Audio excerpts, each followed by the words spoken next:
Добро вечер во емисијата 360 степени на Алсат. Вечерва наши ваш гостин е председателот Стево Пендаровски. Со шефот на државата ќе разговараме главно на две теми. Ветото во најава од Бугарија и политичките потреси во нашето непосредно соседство во Косово. Информациите од денешниот состанок на амбасадорите на земјите членки на Европската Унија и изјавите од Софија во последните неколку дена најавуваат блокада на можноста првата меѓувладина конференција на земјава со ЕУ да се одржи следниот месец.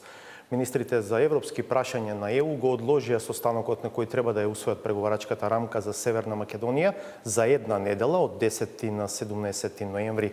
Па прашањето е дали има доволно време и простор да се смени нешто во следните неколку дена пред се со залагање на председавачот со Советот на ЕУ Германија. На втората тема за притворањето на довчерашниот председател на Косово Хашим Тачи и дузина други актуелни политичари и поранешни челници на УЧК ќе и пристапиме низ призмата на евентуални влијанија на политичката и безбедносната динамика во земјава. На ова прашање може да се гледа и низ перспективата на што туку започнатата мисија на контингентот на нашата армија во Косово како дел од НАТО силите. Бидете на Алсат, интервјуто со председателот Пендаровски почнува веднаш.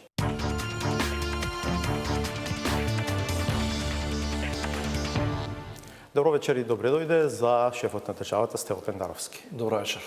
Бугарија е можеби во фокусот на вниманието на нашата јавност, но јас би почнал со политичкиот земјотрес на Косово, Хашим Тачи, Кадри Весели, Јакуп Красничи, Реджеп Селими се дел од дузината политичари, бивши челници на УЧК, кои што од вчера практично се во притвор, затоа што специјалниот суд за Косово го потврди обвинението на специјалното обвинителство за Косово.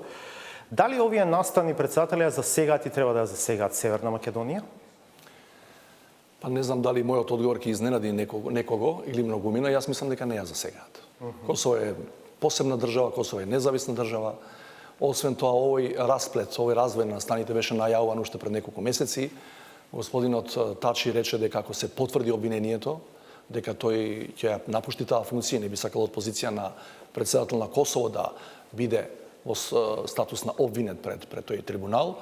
Не верувам дека би можело да има било каква, особено не негативна. Поради историските врски помеѓу УЧК и ОНА во Македонија. Знаете, и покрај сите турбуленции кои на Косово се случува во врска со етаблирањето на овој суд, јас сепак мислам дека постои еден политички консензус, широк политички консензус и власта и опозицијата, и големите и малите партии, зборам за Приштина, во кои тие го признаваат тој суд и сакаат да соработуваат со него. Од она што го видов, првите изјави и на Хашим Тачи и на сите останати е дека ќе соработуваат тој суд и уште веднаш ќе се стават на располагање за земање изјави и за понатамошни процедурални действија како што е предвидено. Значи не гледам дека некој повикува да се народот да се буни против тој суд или против последните мерки кои ги Можно ли е тоа безбедносно политички да ја дестабилизира состојбата на Косово? Јас од оваа позиција на председател на соседна држава не би сакал да влезам во анализа на тоа што може да се случи во Косово. Јас се надевам и мислам дека тоа нема да има негативна реперкусија или некаква консеквенца за безбедносната состојба на Косово. Не можам да видам каде велам постои политички консензус. Можеби на некои маргини постојат луѓе кои се бунат против постоењето на тој суд, но генерално таму тој суд не е од вчера направен. Сите знаат што тој суд подразбира. И конечно влијанието на меѓународната заедница, особено на низиниот водечки дел Соединетите Американски држави е таму се уште неприкосновено. Како продолжување на моето претходно прашање, дали е зголемен ризикот зашто туку заминатите македонски војници или припадници на армијата на Северна Македонија таму? Не разбрав дека во таа насока прашуваш. Не, горете. Не, значи нашето одење во мисијата и придружување кон мисијата на КВОР нема ама буквално никакво значење со трибуналот за поранешната УЧК, никакво. Ние правевме калкулации во рамки на ресурсите кои ги имаме како држава и откога поради повлекувањето значително барем до сега на САД од Авганистан, каде што ние сме колку 18 години со значајни ресурси и сите други партнери од кога почнаа да ја редуцираат својата бројка на војници и старешини таму, ние го направивме истото и рековме овој обем на ресурси кои сега го имаме на располагање како најдобро би го искористиле. Најдобро би го искористиле ако придонесеме за регионалната безбедност. Сите оние што придонесуваат за стабилноста на Косово, по мене, по дефиниција, придонесуваат за стабилноста на Балканот. И што е поприродно од држава со која имате и многу други врски, меѓутоа и заедничка граница, држава за која паметите во минатото многумина од тука обвинуваат дека ни доаѓаат некакви дестабилизирачки тенденции, сега да отидете со 44-45 војници и старешини, веројатно тој контингент ќе го зголемуваме наредните месеци и години, и на тој начин да покажете на народот на Косово дека ние сме пријатели и дека сме тука за да соработуваме, не за да се расправаме. Добро. Една друга тема, тоа е немилиот настан кој што се случи во Виена, Австрија, терористичките напади, убиства, има голем број повредени, по сето тоа бомбастично прозвуче навод објавен во австријски весник за напаѓачот Кујтим Фейзулаи, кој по потекло од едно тетовско село, ќе цитирам, вели: има и траги кои водат кон Германија, односно еден логор за обука на терористи во Северна Македонија, каде често патувал. Логор за обука на терористи во Северна Македонија. Што велите вие за овој навод во австријскиот весник? Еве што велам, значи се работи за ноторна лага. Се работи за комплетна фабрикација. На територијата на Република Северна Македонија нема никакви тренинзи, кампови за обука за тренинг на терористи. Никакви. Што ви го тврдам одговорно, бидејќи ги побарав и ги добив најновите извештаи и на службата за внатрешно и на службата наша за надворешно разузнавање. Значи тоа децидно ви го тврдам. И за да биде работата и официализирана во оваа насока, вчера му дадов налог на директорот на Агенцијата за разузнавање со име и со презиме, со официјален допис од Агенцијата за разузнавање, да окаже ова истото за конкретниот австрийски медиум и за сите оние кои ќе имаат интерес да го објават. Че станува збор за во еден дел од австриската јавност, јас тоа морам да го кажам така, една хајка, една кампања која се води во насока дека Балканот, знаеме, според нив, од време е плодна почва за терористички активности, за терористи, од таму само лоши работи може да доаѓаат и еве во тој контекст и ова последново. Че да ви кажам, тоа го знае јавноста. Тој предпоставен терорист е роден во Австрија, целокупното свое образование, какво и да било, каде и да било, е во таа држава. Значи, овде има доаѓано само од време на време на кратки посети, да се ги види роднините и пријателите. Например, последниот пат бил пред Нова година, 25 декември има влезено на аеродромот во Скопје, на 1 јануари се има вратено, и за тие куси престои тука. Нема никаков контакт со лица за кои можеме да предпоставуваме дека имаат, не знам, намера или да се борат во Сирија, или дека се вратени, или барем дека одржуваат интернет конекции со радикални исламистички структури. Последен пат велите пред околу 10-11 месеци бил. Нашите служби го знаат. Последните, значи тоа е нивните божични празници кои почнуваат, значи околу недела дена, и ви велам и во тие 6 дена додека бил на наша територија не се регистрирани никакви сомнителни контакти со лица кои може да се подведат, бидејќи такви има во целиот регион. Имаше неодамна апсење и кај нас. Обвинителството и МВР излегува со информација дека су апсени неколкумина, мислам дека тројца. Тројца. Тоа е, знаете, тоа е стар случај.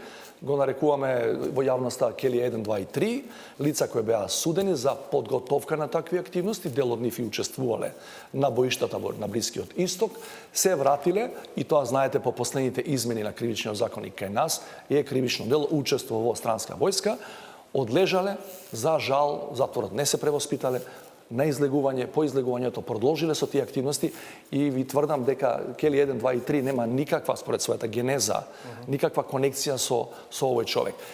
Ова сакам да го додадам, значи дека ова за разумните луѓе е јасно дека Балканот не е само плодна почва за лоши работи. Јас наредниот ден имав телефонски разговор со Ван дер Белен, австрискиот председател, и му изразив сочувство и разговаравме на оваа тема дека според првичните тогаш извештаи еден од лицата има потекло од кај нас и тој прецизно ми рече, вели, гледам дека некаде постои тенденција да се стави целиот регион и вашата земја во негативен контекст, меѓутоа тој е роден овде, тој е воспитан тука, треба пред се ние да се запрашаме како тој човек се изродил во таква личност, а не вие таму. Пред да одиме на Бугарија, уште една тема е актуелна денувиве, председателските избори во Соединетите Американски држави, настан што го преокупира веројатно светот и е глобално актуелен, предпоставувам и вие следите.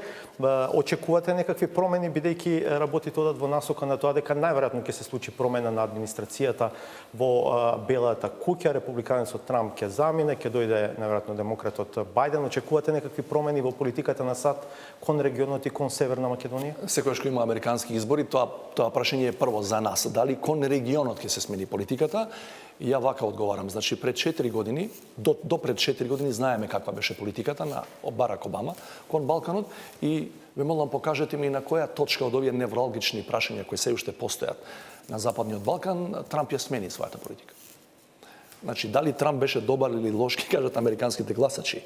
Дали Трамп направи добри или лоши работи во однос на оние меѓународни алијанси, во однос на европските партнери и така. Меѓутоа, во однос на неколкуте клучни прашања, се уште преостанати прашања кои чекаат да бидат решени во некој идно време кај нас, во регионот, значи Босна и Херцеговина, кај што Дејтон е нефункционален, Косово која нема комплетна меѓународна видливост и легитимитет да биде членка на сите меѓународни организации, па ако сакате и конкретно кон нас, кон она пострамковна Македонија, Северна Македонија и сега членка на НАТО, значи можеме само да констатираме дека администрацијата на Трамп, она што се бави со Балканот, беше апсолутно идентична во своите ставови и активности како сите претходни администрации и пред Барак Обама. Ако пошироко го гледаме регионот, например, словенечкиот премиер Јанша отворено пред изборите го поддржа Трамп, а дури и сега му честиташе победа по неговата прва изјава во Белата куќа. Може би во таа смисла ќе биде интересно да се види односот пошироко кон регионот. Има и други, во некои други соседни наши држави, кај што некои од врвните политичари честита или дури пред изборите изразија преференца за едниот или другиот кандидат. Меѓутоа, ја тоа сепак би го сместил во внатрешно политички контекст. Например, Борут Пахор не честиташе на Трамп.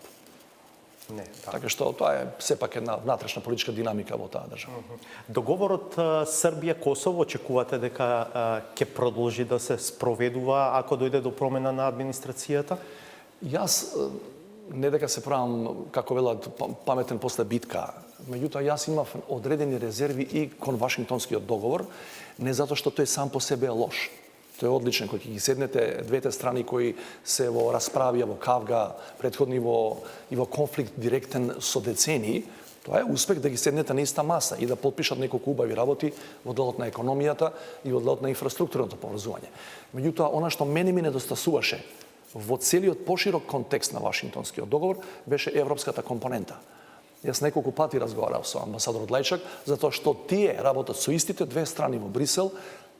Тоа не го кажува тој така, меѓутоа мојот впечаток е дека таа компонента недостасува, а без меката сила на Европската унија вие не можете да го затворите косовското прашање. Се разбере и без лидерството на Америка, или да скратам, да поедноставам, накусо кажано, еднава и другава патека не гледам дека често се допираат, а би морале да работат многу посинхронизирано. А може би сега ќе има промени, ќе треба да видиме Да прво да се официализира изборот во САД, па потоа. Ќе одиме на пауза за реклами, па темите поврзани со односите со Бугарија и евентуалниот де факто почеток на преговори со ЕУ. Бидете на САД.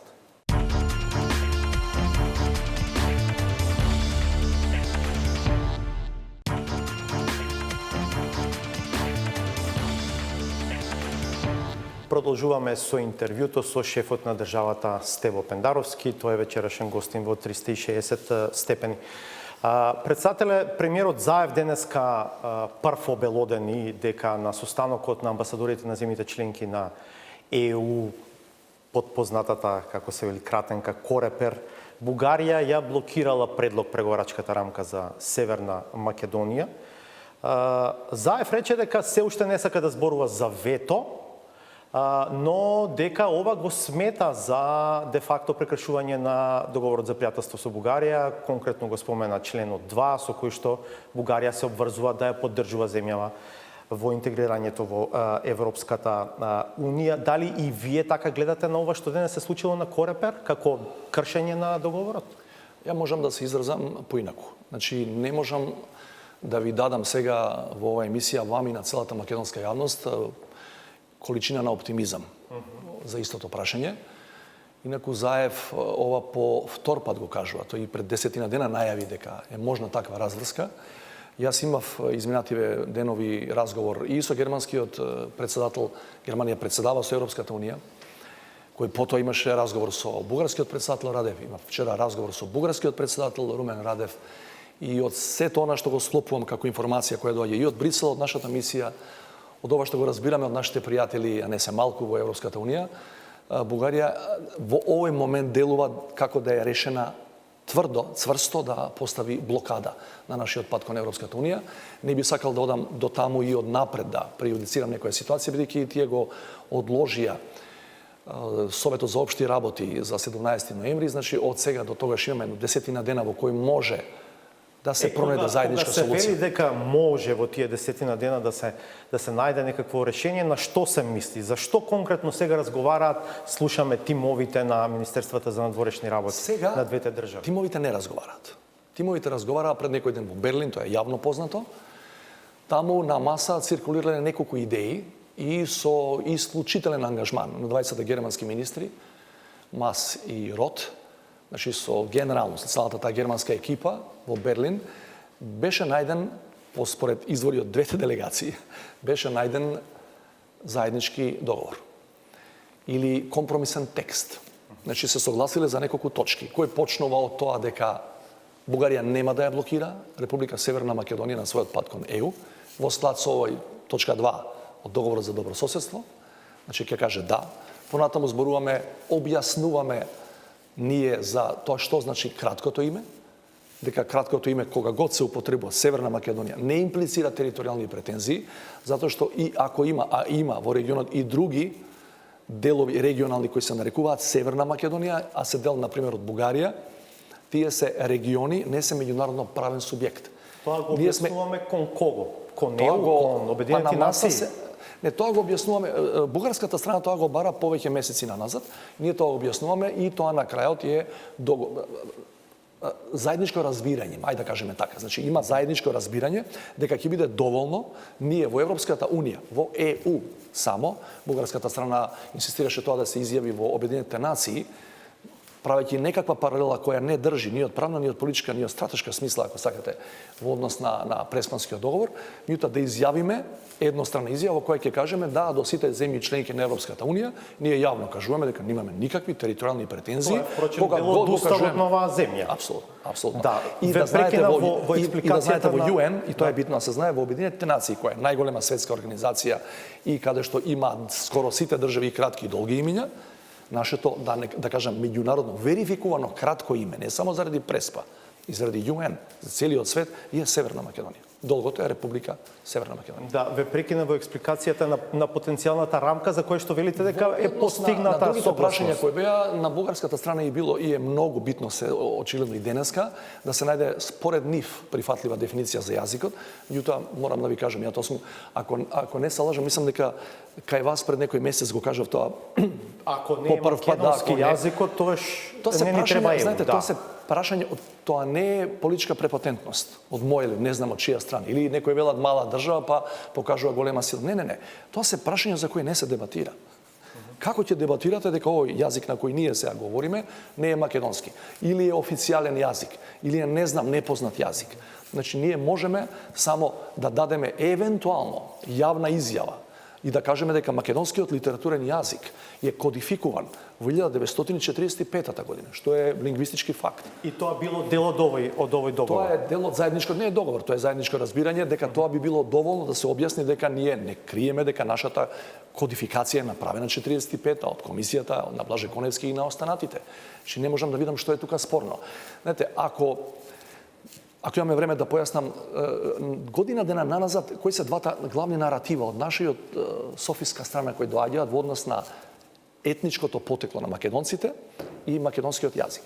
Значи, тие велат, нивната главна теза е, дајте, ние ќе ги признаеме реалностите, вие ќе го признаете минатото. Тоа значи, реалностите се, што е логиката е таа, јазикот и етничкиот идентитет е неспорно. А за минатото постои комисија која ќе расправа која година, кој, како и што. Не, тие велат сега, бидејќи веројатно им стана јасно дека вие не можете да бризгате историја во сегашноста и тие се обидуваат двата наратива, нашиот и нивниот, а нивниот е дека пред 45-та ние сме биле бугари и дека пред 45-та нашиот јазик бил бугарски или дијалект на западно-бугарски дијалект како го нарекуваат. И сега велат, да, но ние ќе кажеме постои македонски јазик, а вие ќе подпишете дека тој е потекло од бугарскиот јазик, што е невозможно. Значи, конечно и не е точно и во историска смисла, но невозможно е. Да. Значи, рамката би останала таква каква што е подготвена од германското председателство, би дошле овие некои до објаснувања од наша страна и тоа велите дека е некаков пакет околу кој што постигнале согласност Захариева. Има точка која беше битна исто така за бугарите, беше битна околу статусот на малцинствата. Добро. Тие знаете дека не признаваат дека имаат малцинство воопшто на својата територија и за статусот на македонското малцинство тамо, дека ние треба да се одречеме. Во тој дел, тоа го има и во договорот со Бугарија, тоа го има и во Преспанскиот договор. Тоа е една од клучните меѓународни норми, практично во сите меѓународни договори. Во повелбата на Обединетите нации, тамо стои, ниту една држава членка на ЮН не смее да се меша во внатрешните работи на другите земји членки, што е немешање во внатрешните работи. Значи ние не затоа што е тоа меѓународна норма, немаме намера од тука, тие така тврдат, со вештачки средства, со не знам какви, со влијание на служби или на финансии, некакви, да креираме македонско малцинство. Тоа се решава во пакет наречен човекови слободи и права. Индивидуално право е на секој да се дефинира како турчин, македонец, србин, албанец. Да, ама дури тука има една контрадикција во бугарските ставови, велат нам не ни го оспоруваат правото на самоидентификација и така натаму, но на своите граѓани па не им го дозволуваат тоа право. Исто така земја членка на Европската унија не сака да ги почитува инструментите на Советот на Европа. Така е. И плюс бараат овде на наша територија, со што ние немаме проблем, да се дозволи да се оформи или да се изјаснуваат луѓето и како етнички бугари. Не е спорно. До сега го правеле тоа. Значи, ако вие тоа го барате за бугарите во Македонија, не е спорно и обратното. Да. Сега Захариева се враќа од Берлин дома, одржува една прилично рана пресконференција утрената во Софија, на која што вели постигнавме напредок, но се уште не можеме да кажеме дека сме стигнати до договор. Во прво време тоа заликува како на подготвување на домашната јавност за евентуален договор, но подоцна денот и утредента донесуваат друга атмосфера и изјави дека сепак Бугарија не го прифаќа тоа што начално било договорено од Захариева со нашите министри таму и дека се повлекува од тоа. Зошто имате информации што се случило? Имаме само шпекулации, не можеме да знаеме бидејќи тоа се случува кај нив внатре, во нивните кулуари, во нивните партии и институции. Наводно тоа што е усно договорено во Берлин е подоцна одбиено и од нивниот председател и од нивниот премиер Борисов. Вие во вашиот разговор со Радев се рефериравте на разговорот во Берлин? Да не звучи грубо, меѓутоа поставив неколку предуслови за воопшто да разговарам со Радев. Како пријатели можеме да разговараме како комшии до утре, меѓутоа како представници на две држави кои се во очигледен спор, јас реков прва точка мора да биде дека ние, јас и тој не сме дел од преговарачкиот процес. Тоа го водат работни групи од Министерство за надворешни работи. Мојот впечаток е дека и неговите информации за тоа што се случувало во Берлин, пред и по Берлин, се од втора рака. Не се од владината делегација. Тој е во лоши односи со владата и претпоставам дека не го информираат од прва рака. Рековме 17 е конечниот датум или е сепак индикативен датум, бидејќи се зборува за прва меѓувладина конференција во декември. Дали иако до 17 нема одобрување на преговарачката рамка, теоретски е возможно и по тој датум? Теоретски е возможно. Она што е отежнувачки фактор е што Бугарија полека влегува, ако не е веќе влезена, во предизборна кампања, во предизборен период, кога тензиите по дефиниција се креваат на многу повисоко ниво секаде во светот, и кога еднаш заземениот став не може туку така лесно се повлече. Мислам дека нивните избори се на крајот на март до година. Така што во овој момент, а тоа го знаеме дека рейтинзите на двата главни политички блока се блиски еден до друг. И знаете, во тој момент предпоставувам се, нив не им е сеедно да кажат дај да попуштиме на ова прашање, нивен внатрешен аспект, и може би некој процент или промил да изгубиме на изборите. И тоа е, за жал, негативен фактор кој влие, но нема краен рок, да речем, ако не е 17, може да биде 18, 19. Се плашам дека е направен таков внатрешен политички консензус во Бугарија, меѓу власта и опозицијата, меѓу малите и меѓу големите партии, што ситуацијата полека од аспект на Бугарија кон нас во однос на нашите интеграции многу наликува на атмосферата во Грција пред 2008 пред Букурешкиот самит на НАТО. Дали Северна Македонија премногу се потпираше на очекувањата дека Германија ќе заврши работата во овој дел за нас? Да ви кажам искрено, деновиве размислувам околу таа, некако ми доаѓа за компарација ситуацијата пред 2008, иако од сосема друга позиција бев актери во тие делегации, во тие времиња. Ако паметите, не се потпираше премногу. Еве зошто. Значи, паметите на 2 април 2008, ден пред Букурешкиот самит, никој друг, туку лично председателот на Америка, Џорџ Буш, вели, утре влага тие и тие, трите држави ги набројува, Хрватска, Албанија и Македонија стануваат членки на НАТО. Значи, ако во тоа време една супер сила, како што е Америка, не можеше да ја убеди Грција, зошто, не знам, Германија, без подценување или надценување на било кого, би можела сега да ја убеди Бугарија, ако сите знаеме, дека основниот, незаобиколен принцип за преговори и за членство во Европската Унија е целосен консензус. Да, затоа што се сметаше дека Бугарија ја нема силата, моќта на Грција и дека сепак Германија и поради историските врски и поради актуелното пријателство на Меркел со Борисов ќе успее да направи доволно влијание за епилогот да биде позитивен. Ако ми дозволите, тука има една друга разлика, овие два контекста ако ги разговараме. Во НАТО се зборуваше само за безбедност и тоа не е мала работа. И Америка не успеа да ја убеди Грција тогаш. Сега, од она што го слушаме од разговорите и на Корепери и на пониските нивоа, верували или не, за Европската Унија се далеку поважни, не знам, мнозинството со кое ќе се враќа назад методологијата за преговори ако некоја држава не е добра. Значи, некои бирократски процедури кои не можеш на обичен човек да му ги објасниш, или не знам, буџетот, или трошат денови и денови со право, членки се тамо, така сакаат, така прават, конечно зборуваат за нивни пари, значи денови и денови ноќи трошат на тоа како ќе бидат потрошени и кој колку ќе добие од тој вонреден фонд за пандемијата, бидејќи станува збор за милиарди. Ние сме објективно во рамки на Европската Унија на маргините на политичката дебата, на маргините на политичката агенда и кој ќе почнете да разговарате и да прашувате кои се прашањата кои се битни, например, за Меркел и за Макрон во овој период, малкумина ќе ви речат македонско-бугарскиот спор. Доволно е веројатно тоа што канцеларката нашла време и одвоила време да разговара и со Борисов и со Заев. Дали треба и кога да се очекува нов состанок на германскиот министерски двоец Рот Мас со нашите и со бугарскиот шеф на дипломатијата? Верували не постои ни едно прашање на светот денеска кое не е дополнително закомпликувано со пандемијата. Знаете дека и Рот и Мас се во карантин, затоа што се дружеа 5-5,5 сата во Берлин со Захариева, а таа е исто во карантин затоа што незиниот заменик е позитивен. Заев денес рече не мора да биде тоа Борисов исто така некаде при крајот на тој период, на тој карантин. Она што го знам последно од Брисел е во врска со Берлинскиот процес на 10 ноември во Софија за Софијскиот самит, дека околу 2/3 од сите претпоставени учесници рекле дека ќе бидат онлайн присутни, а не физички присутни во Софија. Да немаме дилеми, да знаете, мислам дека е многу битно да се апострофира и тој момент. Не велам дека тоа ќе биде извинување ако нешто не се успее, меѓутоа исто како за комисиите на историчари. Една работа е кога разговарате за вакви работи, личната димензија. Дали вие може да презентирате документ, факт, да се погледате во очи со соговорникот, сосема друго е ако Заев и Борисов разговараат онлайн преку интернет. Не е исто, просто не е исто.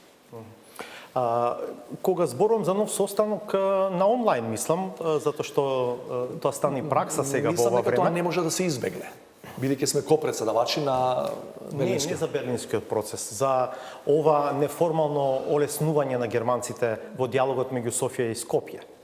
Имаше иницијативи, јас мислам од двете страни, да се направи сличен берлински формат, овој пат дигитален.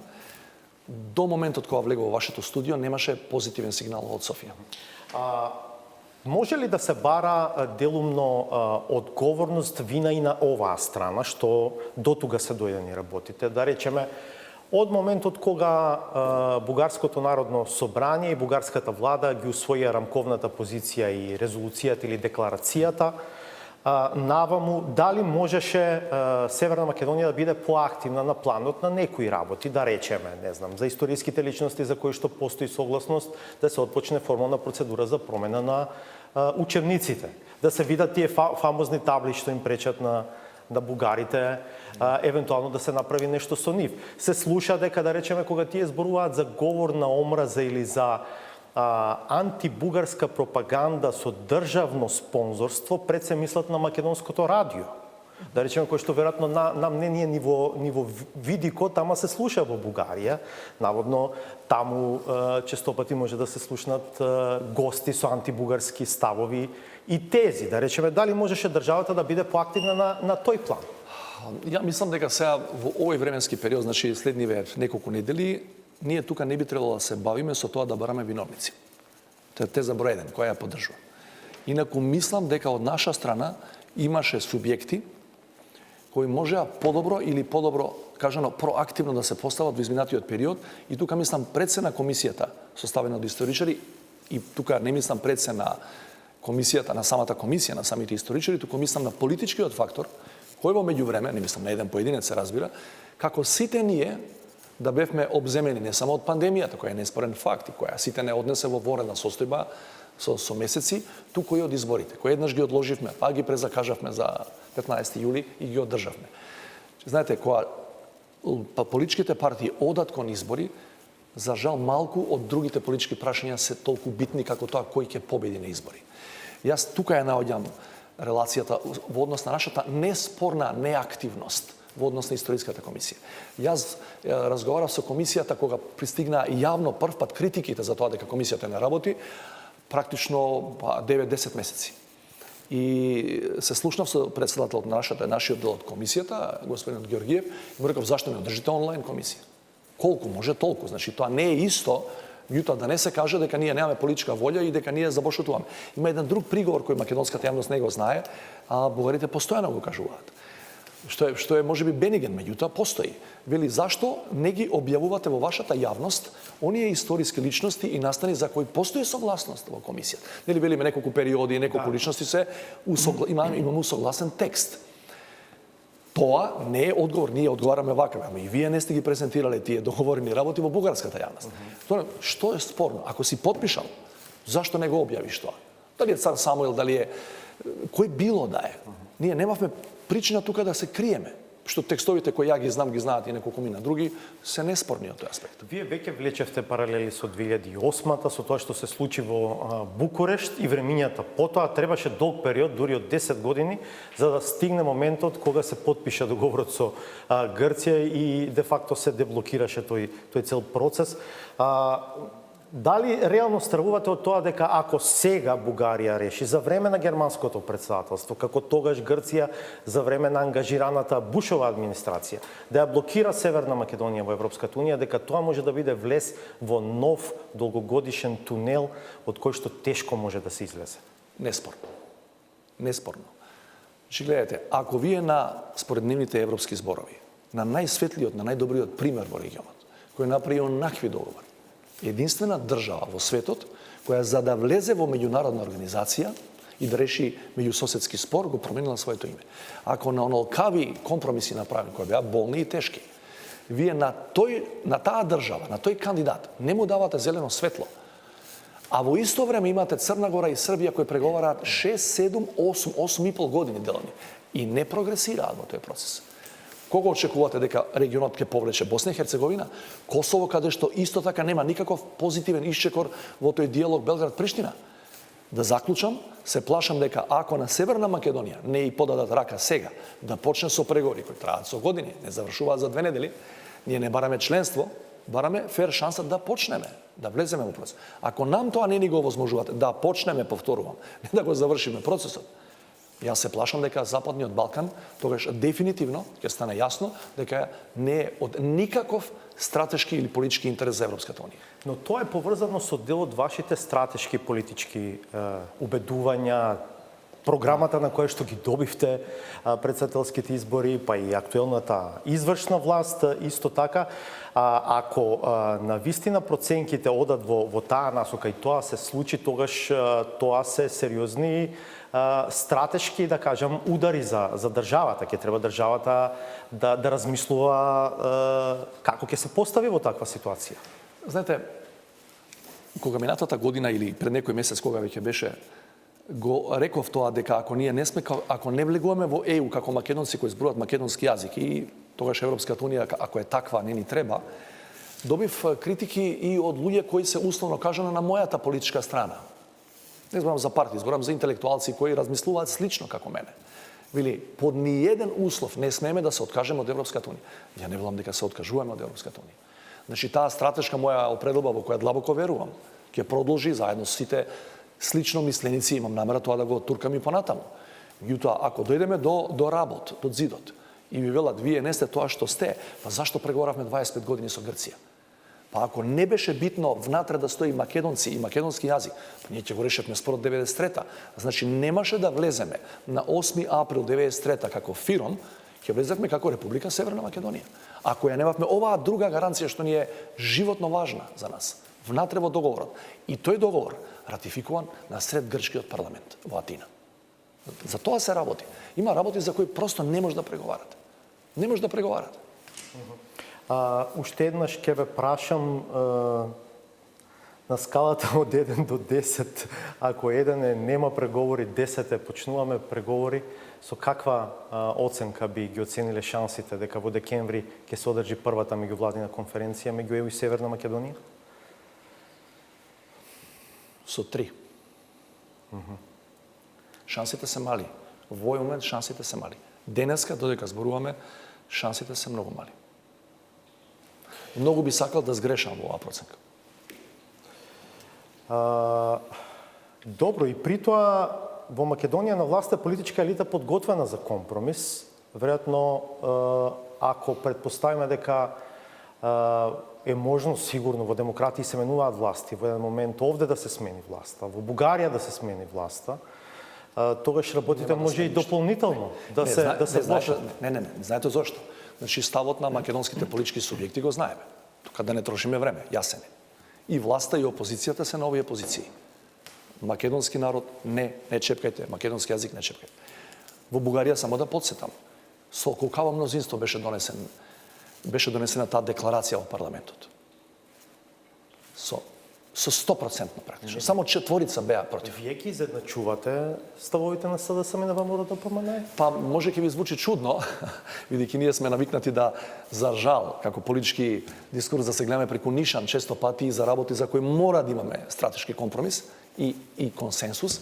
Ја не гледам дека ВМРО-ДПМНЕ, не зборувам за методите што ги употребува, не зборувам за формите на притисок или на артикулација на политичките ставови, не зборам за митинзите, за заштита на ликот и делото на Гоце Делчев, зборувам за тоа дека за ВМРО-ДПМНЕ е неспорно дека ние не смееме да чепкаме во тој наречен македонци и македонски јазик, и ви уверувам дека и кај Заев, и кај Димитров, и кај Бојар Османи, и кај мене во целокупната оваа политичка структура од која сме произлезени и се уште сме, на некој начин дека нема никаква дилема околу тоа. Значи, нека не ви биде чудно воопшто.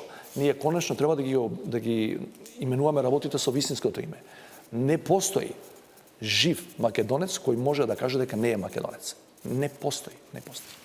Да, моето прашање беше во смисла на тоа дека сепак тоа е еден поголем, пообемен комплекс на прашања и теми, не е само прашањето за етничкиот идентитет и јазикот, сепак актуелната структура овде како да покажува една поголема флексибилност и подготвеност на Да, во делот на другите компоненти, да, на евентуалниот договор. Да. Значи ние го не знам, да не зборам за името, бидејќи опозицијата не го признава новото име. Меѓутоа, во некои формулации околу ова што го зборував за малцинствата. Ние се држиме до тоа дека е индивидуално човеково право, никој не сме да го спори. А ако утре некој сака да се каже македонец, мора да му бидат овозможени сите права. Ако Европскиот суд вели дека Омо Илинден има право да биде регистриран, значи можда, ама тоа се нијанси во формулациите. Значи, околу суштинското, околу македонското, не гледам дека има разлика. За крај само се проблематизира вашата наредба за вклучување на армијата како поддршка на сето она што го предсе владата и владините институции во справувањето со COVID-19 кризата. Критиките се на линија на тоа дека армијата по устав нема задачи и ингеренции внатре во државата, дека пред се работат и евентуално за одбрана на државата од надворешни напади и за мисии надвор. Тука има критики, критиките доаѓаат, ќе ги адресирам критиките, само да ви кажам дека доаѓаат од кругот на оние лица, најчесто поранешни припадници на тој безбедносно разузнавачки комплекс, кои немаа проблем кога армијата беше ангажирана во Кумановските настани. Припадници на армијата пред и по Кумановските настани беа ангажирани. Тоа јавно не е познато, мислам. Добро. Тоа е работа, има процедура, судска нека тераат понатаму. Не кажуваат ништо за една од ретките одлуки за која јас тврдам дека беше исправна на мојот претходник Иванов, да се ангажира армијата за време на поплавите во Сингелич. Ченто. 22 се удавија, беше страшна девастација на околината. Армијата, војниците помагаа во расчистување на просторот потоа и требаше да помага. Ова мојата наредба се однесува на војници кои ќе бидат без оружје. И ја прашам што е спротивно на уставот ако војниците креваат шатори во кои ќе бидат сместени, не знам, медицински персонал или заштитна опрема. Што е проблематично ако обезбедуваат складишта со лекови без оружје и што е спорно ако возат, не знам, воени возила за да помогнат во транспортот на тешко болните. Ве уверувам дека тоа ниту е спротивно на устав, ниту е спротивно на закон.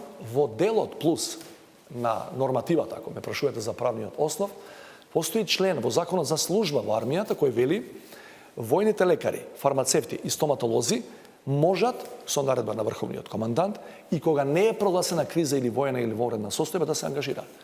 Значи, не можам да видам како некој може да има против тоа армијата да му помага на својот народ и на својата држава, на своите институции, кога е очигледно дека заради ковидот сите наши капацитети се до максимум истегнати. Благодарам што бевте гостин во 360 степени. Благодарам за поканата. По уште една пауза е саботажата.